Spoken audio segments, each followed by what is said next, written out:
जय हिंद दोस्तों, कैसे हो आप सभी लोग। उम्मीद है मस्त और बिंदास होंगे और अपनी पढ़ाई को शानदार तरीके से कर रहे होंगे। अपना जो लास्ट का सेशन हुआ था ज्योमेट्री में, उसमें मैंने आपको बहुत ही इंपॉर्टेंट कॉन्सेप्ट बताया था और उस पर क्वेश्चनों की प्रैक्टिस भी करवाई थी। तो उम्मीद है आप सभी लोगों ने उस कॉन्सेप्ट को बहुत अच्छे से नोट किया होगा।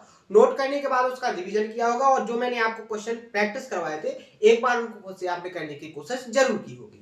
आज के सेशन में उससे आगे का कॉन्सेप्ट बहुत ही इंपॉर्टेंट है, जिस पर डायरेक्ट क्वेश्चन देखने को मिलते हैं। और अगर आप ऐसे कॉन्सेप्ट को बहुत अच्छे से कंप्लीट नहीं करते हो तो आप क्वेश्चन को बेसिक से सॉल्व करोगे तो एग्जाम में जो आपको टाइम दिया जाता है, पूरा का पूरा टाइम एक क्वेश्चन में आप लगा दोगे और आपको आंसर निकालना मुश्किल पड़ जाएगा। तो ऐसे कॉन्सेप्टों को आपको बहुत अच्छे से प्रैक्टिस करना है, बहुत अच्छे से उनका रिवीजन करना है, क्योंकि एग्जामिनर का माइंड हमेशा ऐसे क्वेश्चन क्रिएट करता है जो कॉन्सेप्चुअली क्लियरिटी के साथ आपसे एग्जामिनर पूछना चाहता है कि अगर आपको कॉन्सेप्ट आएगा तो आप सेकंडों में करोगे और अगर आपको कॉन्सेप्ट नहीं आएगा तो उसी क्वेश्चन के अंदर आप पूरा का पूरा एग्जाम में जो टाइम दिया जाता है उसको लगा दोगे। यहीं से वो अपनी जो कट ऑफ है उसको बढ़ाता है, यहीं से वो स्टूडेंट को बाहर करता है। तो ये एक एग्जामिनर का लॉजिक होता है कि एक स्टूडेंट को कैसे अपने निकाले कि वो कॉन्सेप्चुअली क्लियरिटी, अगर उसने बहुत बेसिक से पढ़ा है,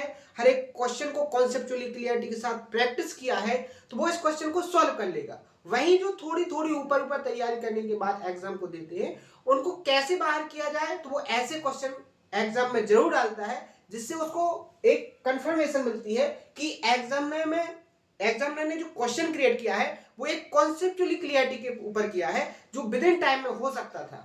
लेकिन एक स्टूडेंट उस क्वेश्चन को बेसिक से करने लगता है और वहां पर वो पूरा का पूरा टाइम निकाल देता है और आगे के क्वेश्चन को अटेम्प्ट नहीं कर पाता है, तो वो ऑटोमेटिकली क्या हो जाता है, उस एग्जाम की दौड़ से बाहर हो जाता है। ये एग्जामिनर का तरीका होता है एक स्टूडेंट को एग्जाम की कट ऑफ से बाहर करने का। ठीक है, तो अपन को उसमें नहीं फंसना है, अपन को हर एक कॉन्सेप्ट को बहुत अच्छे से प्रैक्टिस करते हुए सीखते हुए आगे बढ़ना है।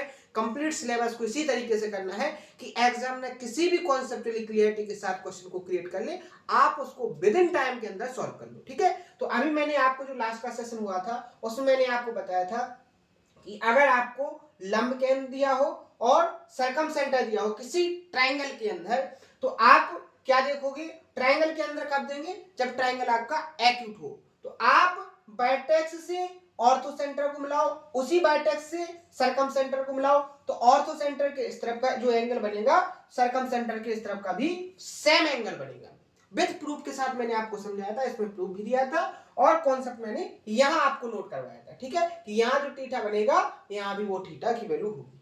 ठीक है, क्लियर है। अब जो दूसरा कॉन्सेप्ट है जिसको मैंने कहा बहुत ही इंपॉर्टेंट है, उस पर डायरेक्ट क्वेश्चन को देखने को मिलते हैं। अभी मैं जब इस क्वेश्चन को सॉल्व करूंगा तो आपको बहुत अच्छे से समझ में आ जाएगा कि मैंने जो बोला है ना कि अगर आप इसको बेसिक से करोगे तो पूरा का पूरा टाइम एक ही क्वेश्चन में लगा दोगे। ठीक है, तो ऐसे कॉन्सेप्ट को बहुत शानदार तरीके से समझना, बहुत ध्यान से देखना, मैं आपको बहुत अच्छे से समझाऊंगा। इससे पहले अगर कोई नया स्टूडेंट है तो उससे रिक्वेस्ट करेंगे, उससे गुजारिश करेंगे कि लास्ट में जो सेशन हो चुके हैं उन सभी सेशनों को बहुत अच्छे से कंप्लीट करें।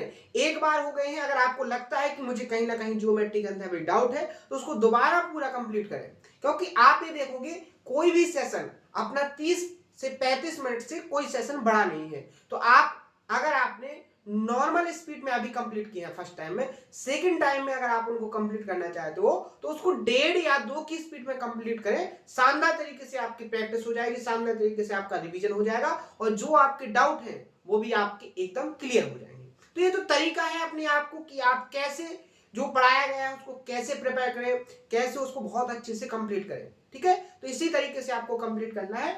अच्छा, आज का जो सेशन है उसमें जो कॉन्सेप्ट है उसके लिए आप सभी लोग हेडिंग बनाएंगे। सबसे पहले कॉन्सेप्ट का नाम है अपना यूलर्स लाइन।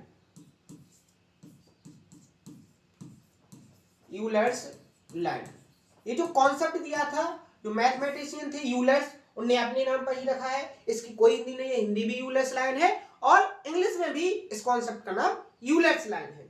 अब अपन को समझना है कि यूलर्स लाइन बेसिकली है क्या, यूलर्स लाइन का कॉन्सेप्ट बनता कैसे है, इस पर क्वेश्चन कैसे क्रिएट होते हैं, उसके बाद उसके प्रूफ को मैं बहुत अच्छे से शानदार तरीके से समझाऊंगा। तो सबसे पहले मैं आपको डायग्राम से समझाऊंगा कि जो यूलर्स लाइन का कॉन्सेप्ट है वो बेसिकली है क्या। तो सबसे पहले मैंने क्या किया, आपके सामने एक एक्यूट एंगल ट्रायंगल क्रिएट किया। क्या बनाया? एक एक्यूट एंगल ट्रायंगल बनाया। बहुत ही शानदार तरीके से समझने की कोशिश करना आप लोग। कॉन्सेप्ट जितनी शानदार तरीके से आपको समझ में आएगा, आप ये मान के चलिए आपको प्रैक्टिस उतने शानदार तरीके से आ जाएगी, ठीक है। और अगर आपने कॉन्सेप्ट को बोरियत से समझा है, या आपने क्वेश्चन को समझने में थोड़ी भी लापरवाही की है, तो आप ये मान के चलिए कि आपको फिर प्रैक्टिस में बहुत ज्यादा प्रॉब्लम होगी, ठीक है। प्रैक्टिस को शानदार तरीके से करना है, हर एक कॉन्सेप्ट को बहुत अच्छे से प्रैक्टिस करना है। तो कॉन्सेप्ट को सबसे पहले लॉजिकल तरीके से समझो, जैसे मैं आपको समझाने की कोशिश कर रहा हूं। मैंने क्या कहा कि ए बी सी एक ट्रायंगल बनाया जो कैसा है, एक्यूट है, न्यून कोण है, ठीक है। अब इस ट्रायंगल के अंदर 3 पॉइंट है, इस ट्रायंगल के अंदर 3 पॉइंट है।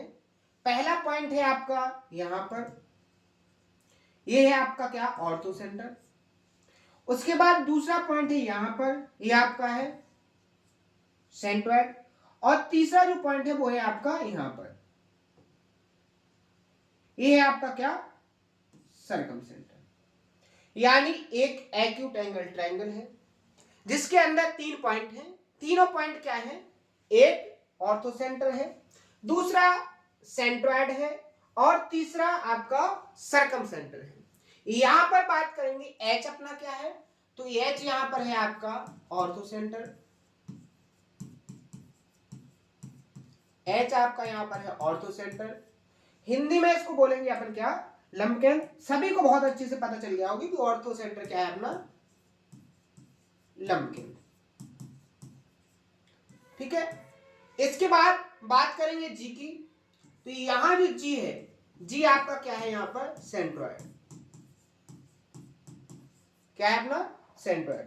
बात करेंगे हिंदी की, तो हिंदी में ये आपका क्या हो जाएगा, केंद्र।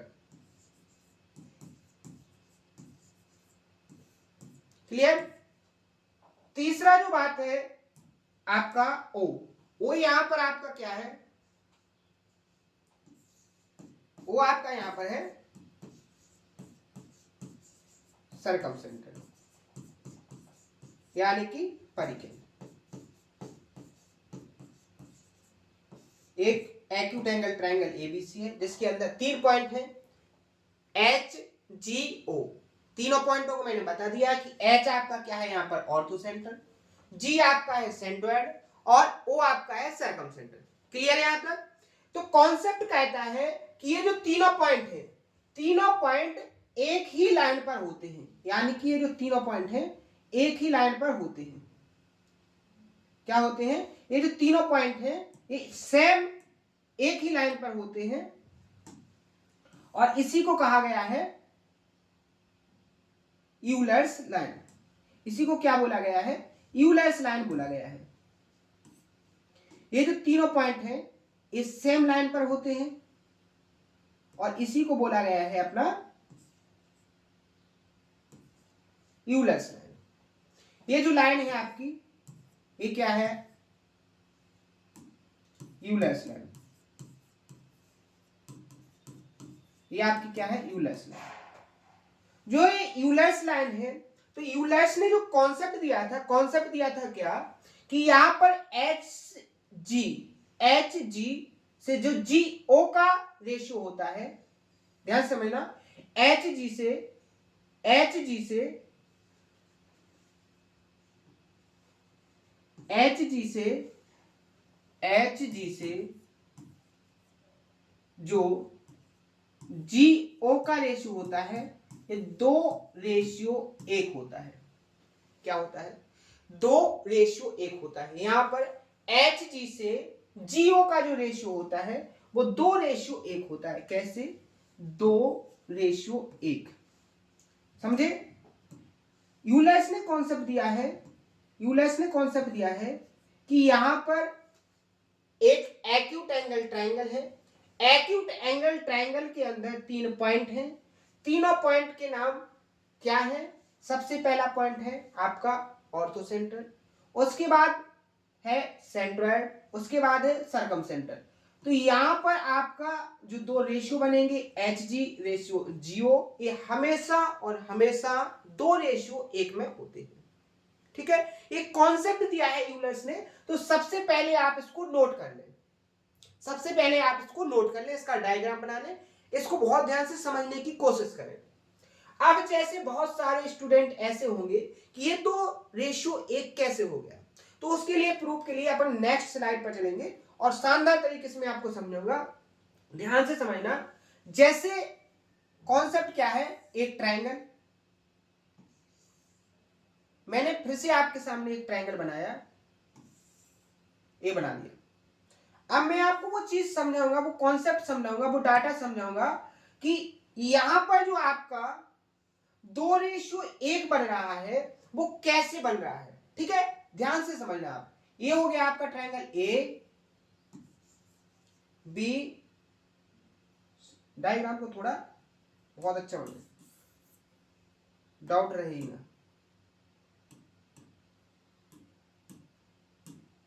देखो डायग्राम को थोड़ा शानदार बनाएंगे, ठीक है। यहां देखो ऐसे बना,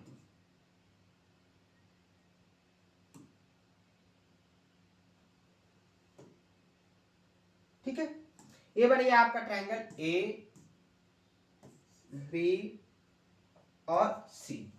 ठीक है, यहां पर आपका पॉइंट हो गया एच। ठीक है, यहां पर आपका पॉइंट हो गया जी, यहां पर आपका पॉइंट क्या हो गया जी, और यहां पर आपका पॉइंट हो गया ओ। ठीक है, क्लियर। ये तो आपको पता ही है कि वो अपना क्या है, यहां पर सर्कम सेंटर, एच अपना क्या है ऑर्थो सेंटर। फिर भी मैं लिख देता हूं, एच आपका हो जाएगा यहां पर ऑर्थो सेंटर, जी अपना हो जाएगा यहां पर सेंट्रोइड, और आपका वो हो जाएगा यहां पर सर्कम सेंटर। क्लियर। अब देखो यहां तक तो आप सभी लोगों को पता होगा कि जो सर्कम सेंटर होता है वो क्या होता है, कैसे फाइंड करते हैं, उसकी पोजीशन को कैसे फाइंड करते हैं। सेंट्रोइड होता है, उसकी पोजीशन को कैसे फाइंड करते हैं। ऑर्थो सेंटर होता है, वो कैसे फाइंड करते हैं। ठीक है, ये आपको सबको पता होगा क्योंकि ये सारी कॉन्सेप्ट हो चुकी हैं। ये जो लाइन होगी ये आपकी यूलर्स लाइन हो जाएगी। क्या हो जाएगी, यूलर्स लाइन हो जाएगी। ये पॉइंट आपका सर्कम सेंटर, ये आपका सॉरी ये आपका ऑर्थो सेंटर, ये सेंट्रोइड, और ये आपका सर्कम सेंटर। ठीक है, तो मैंने आपसे बोला है एच जी से जीओ का जो रेशियो होगा वो दो रेशियो एक होगा। अब कैसे होगा उसका प्रूफ देखो। मैंने आपसे अभी क्या बोला, बात करेंगे किसकी, ऑर्थो सेंटर की। तो ऑर्थो सेंटर बेसिकली होता कहां पर है, ट्रायंगल की अगर आप हाइट निकालो तो हाइट पर ही आपका क्या होता है ऑर्थो सेंटर। तो यहां से बायटेक्स ए से मैंने ट्रायंगल की क्या निकाली, हाइट, ट्रायंगल की क्या निकाली, हाइट निकाली। ठीक है, तो यहां पर ये जो पॉइंट है इसको यहां ऐसे, यहां पर ये जो पॉइंट है ये पॉइंट आपका क्या हो जाएगा, ये पॉइंट हो गया आपका क्या यहां पर एच। क्लियर।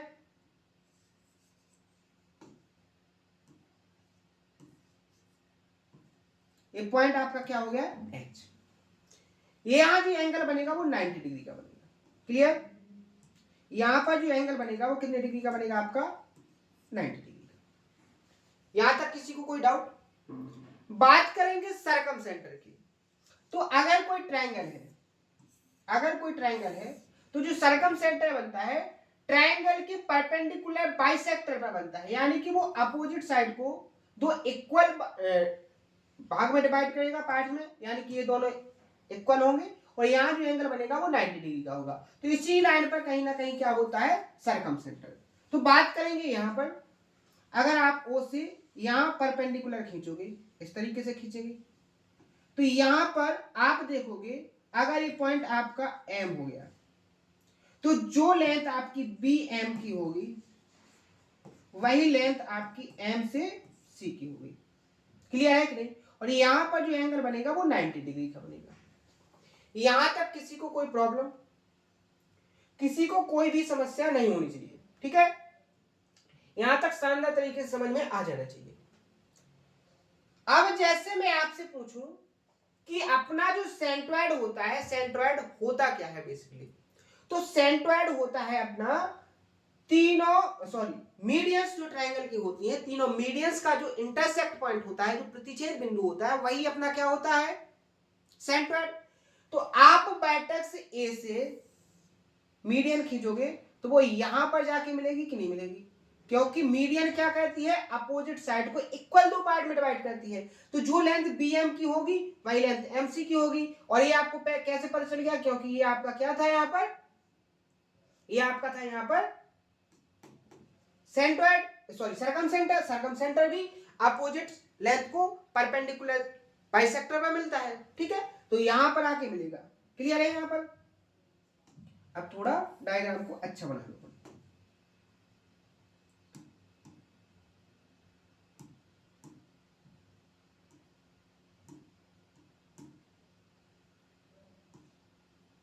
ऐसे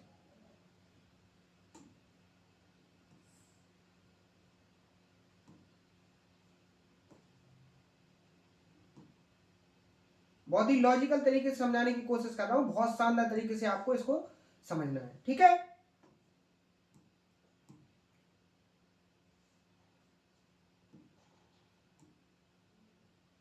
ये हो गया आपका, यहां पर आपका है क्लियर। यहां पर जो एंगल बनेगा वो 90 डिग्री का बनेगा। ठीक है, अब देखो, आप यहां पर देखोगे, मैंने आपको बताया था कि ये जो जी है, ये जो जी है, जी आपका यहां पर आपका जी है, जो जी क्या काम करता है, जी आपका मीडियन को, जी बेसिकली है क्या आपका सेंट्रॉइड, और सेंट्रॉइड होता कहां पर है, मीडियन पर, माध्यिका पर।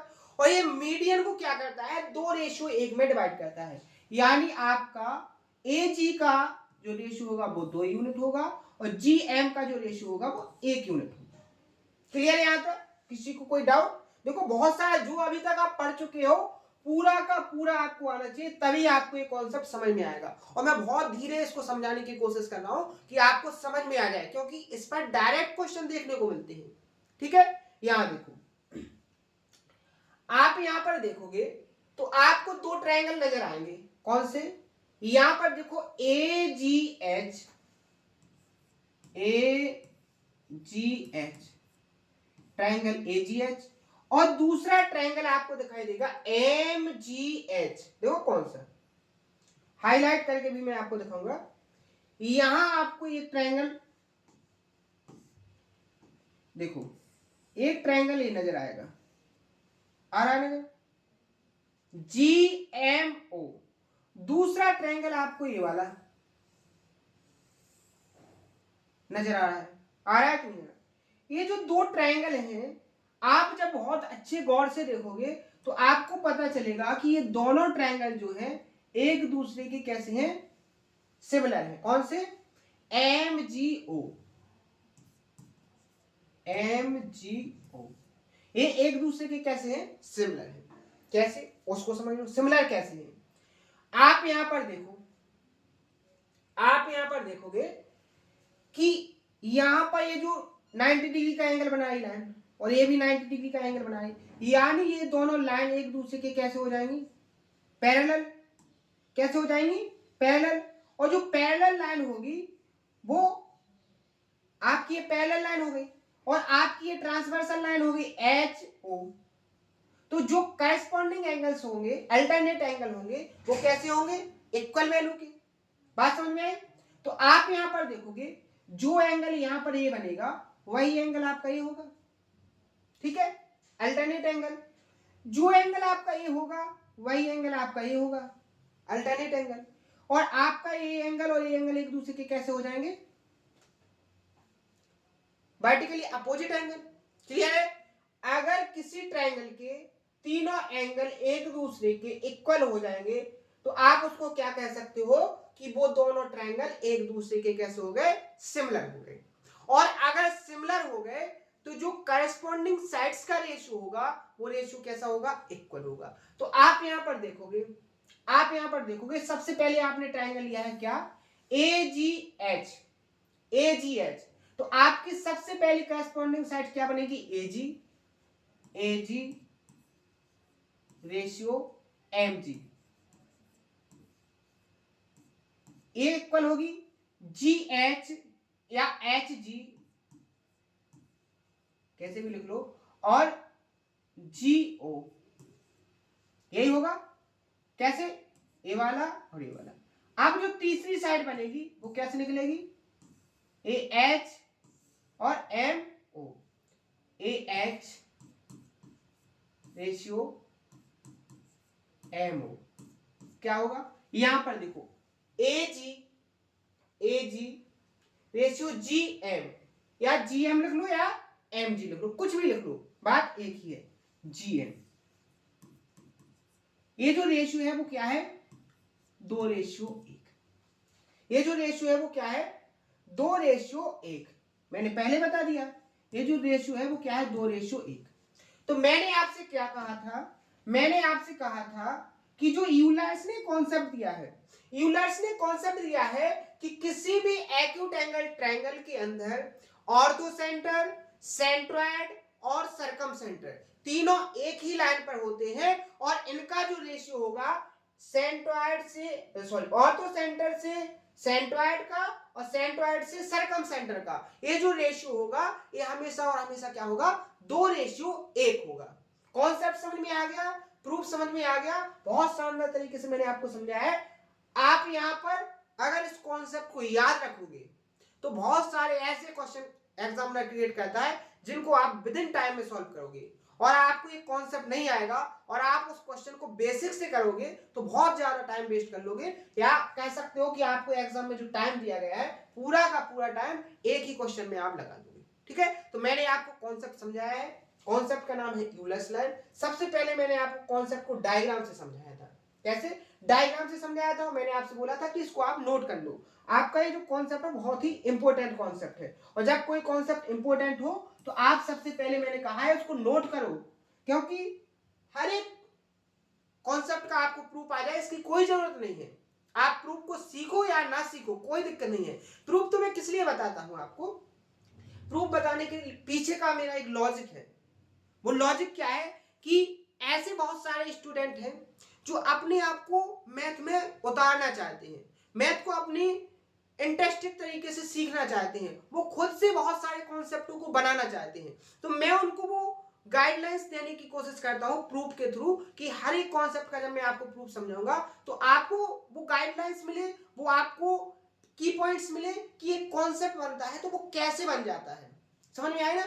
तो इस माइंड को लेकर मैं आपको समझाने की कोशिश करता हूं कि कॉन्सेप्ट भी समझ में आ जाए आपको और उसका प्रूफ भी समझ में आ जाए, जिससे आप खुद से कॉन्सेप्ट को क्रिएट करने लगो। क्योंकि कॉन्सेप्ट ऐसे हवा में तो आया तो नहीं है, कॉन्सेप्ट कहीं ना कहीं एक लॉजिक को फॉलो करके क्रिएट होते हैं। तो वो लॉजिक आप भी तो लगा सकते हो, आप भी तो कॉन्सेप्ट को बना सकते हो, जो एग्जामिनर कर रहा है वो आप भी कर सकते हो।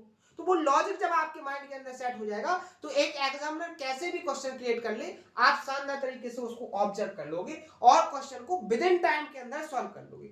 इसी टेक्निक को, इसी लॉजिक को लेकर मैं आपको हर एक कॉन्सेप्ट का प्रूफ बताने की कोशिश करता हूं। नहीं तो ये प्रूफ बताने की कोई जरूरत नहीं है। प्रूफ पर ना तो कोई क्वेश्चन क्रिएट होता है, ना ही कोई लॉजिक बनता है। जो लॉजिक होता है वो डायरेक्ट होता है। जैसे मैं यहां पर आगे बढ़ सकता था कैसे, कि एक यूलर्स मैथमेटिशियन थे जिन्होंने एक कॉन्सेप्ट दिया है कि एक एक्यूट एंगल ट्रायंगल होगा, एक्यूट एंगल ट्रायंगल के अंदर तीनों सेंटर, ऑर्थोसेंटर, सेंट्रॉइड और सर्कमसेंटर होगा, ये तीनों एक ही लाइन पर होंगे और इनका जो रेशियो होगा वो 2:1 होगा। और यहां से आगे बढ़ जाते, क्वेश्चनों की प्रैक्टिस करवा देते और आप कहते कि बहुत शानदार। लेकिन यहां पर जो मेहनत से पढ़ रहा है, जो आपको कुछ ना कुछ करने के लिए मोटिवेट करता है, वो बहुत सारे स्टूडेंट होते हैं, हर एक बैच में होते हैं। तो उनके लिए मैं कॉन्सेप्ट और कॉन्सेप्ट के बाद उसका प्रूफ बताने की कोशिश करता हूं। समझ में आए? तो यहां से आप हर एक कॉन्सेप्ट को सीखो, उसके प्रूफ को भी सीखो और लॉजिक को खुद से बनाने की कोशिश किया करो। तो यहां पर आप देखोगे ए जी से जी एम का रेशियो 2:1 है, तो ए एच से जी ओ एम का, एच जी से ए एच से एम ओ का जो रेशियो होगा ये भी 2:1 होगा। यहां पर ये भी आपका क्या होगा, 2:1 होगा। क्लियर है? यहां तक क्लियर है? यही कॉन्सेप्ट आपका था। अब इस पर देखो क्वेश्चन कैसे, इसको बाद में सॉल्व करेंगे, पहले इसको करो, ठीक है? क्वेश्चन देखो कैसे क्रिएट करता है एग्जाम में। अगर आप इस पर बेसिक कॉन्सेप्ट समझना चाहो तो यहां पर देखो कैसे, जैसे आप कोई एक लाइन दी गई है, यहां पर आपका है ऑर्थो सेंटर, यहां पर आपका है सेंट्रोइड और यहां पर आपका है सरकम सेंटर। ये टोटल लेंथ आपको दी गई है कितनी, मान लीजिए 24। कितनी दी गई है? 24। आपको बताना है एच जी की लेंथ क्या होगी। तो आपको यहां तुरंत समझ में आना चाहिए कि अगर आपको ऑर्थो सेंटर, सेंट्रोइड और सरकम सेंटर दिया है तो जी हमेशा और हमेशा 2:1 में होता है। आपको 2 यूनिट की वैल्यू फाइंड करनी है, 2 यूनिट की वैल्यू फाइंड करनी है। कितने में से? टोटल 3 में से। लेकिन टोटल कंप्लीट लेंथ कितनी है, एग्जैक्ट लेंथ कितनी है? 24। आप यहां से देखो 3 अट्टे 24, 8 दूनी 16, तो यहां पर ये जो लेंथ होगी वो 16 होगी। बात करेंगे जियो की, अगर टोटल 24 है और एच जी आपकी 16 आ गई तो जियो आपका कितना बचेगा? 8 बचेगा, और जब आप इसको पूरा जोड़ोगे तो आपका 24 हो जाएगा। तो ऐसे क्वेश्चन क्रिएट होते हैं। समझ में आ गए? अब देखो यहां पर सबसे पहले इस क्वेश्चन को सॉल्व करेंगे। सबसे पहले तो क्वेश्चन को रीड करो शानदार तरीके से। यहां पर कहा गया है, एक एग्जामिनर ने कहा है कि एक न्यून कोण त्रिभुज एबीसी है। देखो मैंने बोला ना, बेसिक सी बात है। यहां पर अगर नहीं भी बोलता न्यून कोण तो भी आपको समझ में आना चाहिए, क्योंकि न्यून कोण ट्रायंगल ही एक ऐसा है, एक्यूट एंगल ट्रायंगल ही एक ऐसा है जिसकी पोजीशन, जिसके अंदर ऑर्थो सेंटर भी होगा, सेंट्रोइड भी होगा और सरकम सेंटर भी होगा। हर एक ट्रायंगल के अंदर पॉसिबल नहीं है, हर एक ट्रायंगल में अलग अलग जगह पर होगा, लेकिन एक्यूट एंगल ट्रायंगल में हमेशा अंदर ही होगा ऑर्थो सेंटर, सेंट्रोइड और सरकम सेंटर। ठीक है? जब मैंने आपको इनकी पोजीशन बताई थी तब आपको समझाया भी था। ठीक है? क्लियर है? आप क्वेश्चन को पढ़ो। उसने कहा है कि एक न्यून कोण त्रिभुज एबीसी में एक एक्यूट एंगल ट्रायंगल है। देखो मैंने आपके सामने एक एक्यूट एंगल ट्रायंगल बनाया, ये क्लियर है?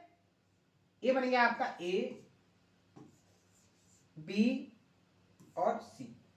यहां पर ओ आपका लंबगन है। अभी आप एच ले रहे थे लंबगन, अब उसने कहा है कि यहां पर जो ओ है, मान लीजिए ये है ओ, यहां पर ओ आपका क्या हो गया यहां पर? Ortho centre. यहां देखो ए ओ की लेंथ 10 है, ए ओ की लेंथ, ये जो लेंथ है वो कितनी है? 10 है। बीसी की लेंथ 24 है, बीसी आपका 24 हो गया। देखो एग्जामिनर ने क्वेश्चन कैसे क्रिएट किया था। तो आपको ट्रायंगल की सरकम रेडियस फाइंड करना है। सरकम रेडियस, सरकम रेडियस होगा क्या? सरकम रेडियस मान लीजिए यहां पर कोई पॉइंट है P, ये आपका सरकम सेंटर है। क्या है? सरकम सेंटर है। और सरकम सेंटर से सरकम वर्टेक्स तक की जो डिस्टेंस होती है ये आपकी क्या कहलाती है? सरकम रेडियस, कैपिटल है, यही होगी। आपको ये फाइंड करना है। क्लियर है? आप कैसे फाइंड करोगे? सबसे पहले लॉजिक सोचो, अपने माइंड के अंदर सोचो कि वो कैसे आपका ये सरकमफ्रेंस कैसे निकलेगा। आपको ओए की लेंथ दी गई है, तो देखो यहां पर लॉजिक कैसे लगता है। जो आपका यहां पर ये लाइन होगी ए आपका क्या होगा?